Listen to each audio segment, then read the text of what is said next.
Total અમારા પરિવારના 8 જણા હતા, એમાંથી 3 રિટર્ન નીચે હતા, એ મળી ગયા છે. 5 મિસિંગ છે, એમાં મારો દીકરો છે, રાજભાઈ નામ છે એનું. બીજા મારા એક સાઢુભાઈ છે, એક એમનો દીકરો છે, એક એના મોટાભાઈની બેબી છે અને એક એમના સાડા. ટોટલ 5 જણાની કોઈ ઓળખ પરેડ થતી નથી. આવી રીતના મારી માંગણી એ છે કે સરકાર એને કાં તો ફાંસીની સજા દે, બરોબર છે, અને કોઈ પણ રીતનો આમાં કોઈ એડવોકેટ ભાઈઓ છે એ કોઈ આનો કેસ ન લડે, નો હાઈકોર્ટમાં કે નો સુપ્રીમમાં કે નો અહીંયા. જો કોઈને પૈસાથી જ કેસ લડવો હોય તો જે એની ફી થતી હોય નથી 2 લાખ રૂપિયા હું મારા પોતાના વધારે આપીશ. બીજું મારે કોઈ સરકારી સહાય જોતી નથી. મીડિયાની હાજરીમાં મને જે સરકારી સહાય મળશે, જેને જરૂરિયાત છે એનું આપી દઈશ. બીજું જો આ લોકો એક જાતની એને સજા પડી કે એ લોકોને ફાંસીની કે 100 કોઈ પણ એને સજા પડી, સજા પહેલા જો એના જામીન મંજૂર થયા તો હું બધાને મારી નાખીશ. મારે આગળ પાછળ કાંઈ છે નહીં. હવે હતું એ મારું વયું ગયું છે.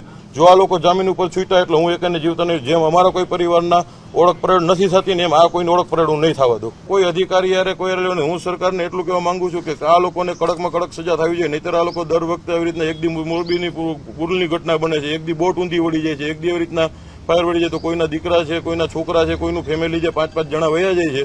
છતાં એવી કઈ વસ્તુનું એક્શન લેવાતું નથી. અને હવે સરકાર એક્શન ન લે તો હવે પબ્લિક એક્શન લેશે ને હું તમને લઈને દેખાડીશ.